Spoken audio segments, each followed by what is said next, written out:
Jack hadn't seen his grandfather in over a decade. They weren't close.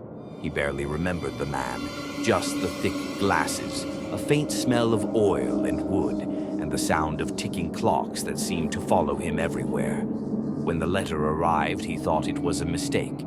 A formal envelope, old paper, red wax seal. Inside, one sentence. "The house is yours now.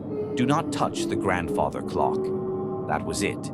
No explanation, no legal jargon, just an address. The house stood alone, buried deep in a misty woodland. Victorian brick, rotting shutters, the kind of place where time felt heavier. Jack stepped inside. The air was thick with dust and something else, something metallic, old, and everywhere. Clocks, hundreds of them. Mantel clocks, pocket watches, cuckoo clocks. Mounted on walls, lined up on shelves, tucked into drawers, all frozen, all silent. Not a single tick. He walked through the hallway, eyes scanning their dead faces, and that's when he found it.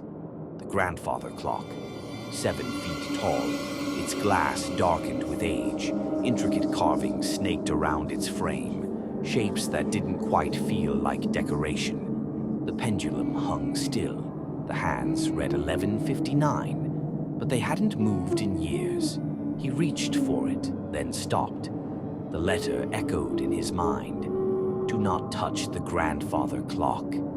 That night he tried to sleep, but just before midnight, a sound broke the silence. Tick, just one, from every clock in the house. Then, click. The grandfather clock's hand moved 1 minute forward, and somewhere above him, the floorboard creaked. Something had started moving. The next morning, Jack swore he'd imagined it.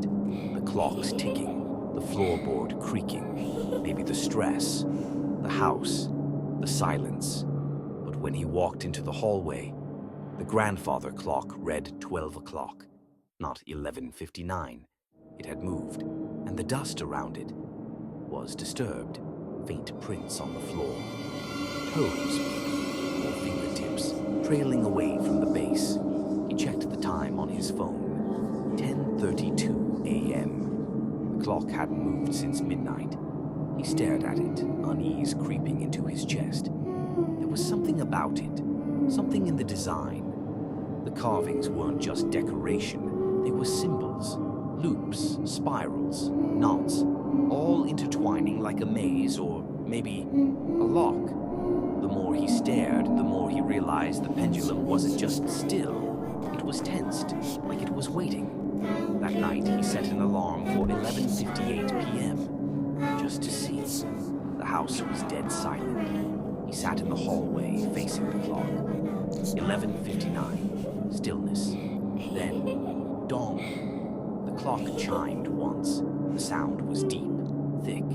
It echoed through the house like it had weight. Jack flinched. The clock's hand twitched to 12 o'clock. And then, upstairs, a slow, steady creak. One footstep, then another. Coming down.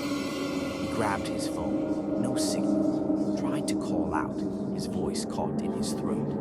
The grandfather clock's glass began to fog from the inside. And behind that haze, Jack saw movement. Not a reflection. Something inside, waiting. Jack blinked, and suddenly it was morning. He was on the living room floor. No memory of how he got there. His phone said 8:12 a.m. The last thing he remembered was the chime at midnight. He checked the hallway. The grandfather clock now read 12:01. 1 minute past midnight, and he'd lost 8 hours. That wasn't sleep. That was missing time. He checked the security cams. At 12 o'clock, he was standing in front of the clock. Then, static. At 12:01, he was gone. But something else was there. A figure. Tall, thin, its face just a blur. Watching, then walking away. Jack swore the hallway ended with a blank wall. But tonight, there was a door. Old wood, brass knob, no dust, no cobwebs, like it had just been used.